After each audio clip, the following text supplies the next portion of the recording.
নামাজ পড়ার নাম করে ঢুকেছিলেন মসজিদে, কিন্তু সেখানে যেয়ে চুরি করেন মুসল্লিদের জুতা। সেই ঘটনা ধরা পড়ে সিসিটিভি ক্যামেরায়। এরপর ওই ব্যক্তিকে খুঁজে বের করে পুলিশ। চুরির মামলায় দেখানো হয় গ্রেপ্তার। শাস্তি হিসেবে কুয়েত থেকে নিজ দেশে মিশরে ফেরত পাঠানো হয় ওই ব্যক্তিকে। সংবাদ মাধ্যম গালফ নিউজ জানিয়েছেন, সালমিয়া এলাকার একটি মসজিদ থেকে জুতা চুরির অভিযোগে ওই মিশরীয় প্রবাসীকে গ্রেপ্তার করে কুয়েত কর্তৃপক্ষ। অভিযুক্ত ওই প্রবাসীর বিরুদ্ধে একাধিক চুরির ঘটনা সহ অপরাধমূলক কাজে জড়িত থাকার অভিযোগ রয়েছে।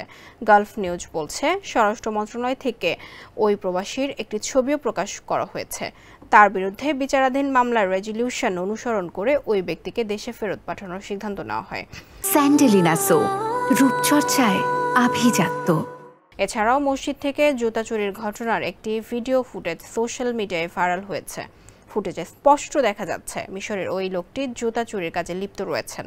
মসজিদের মতো পবিত্র স্থানে এ ধরনের কাজের ব্যাপক ক্ষোভের জন্ম হয়েছে।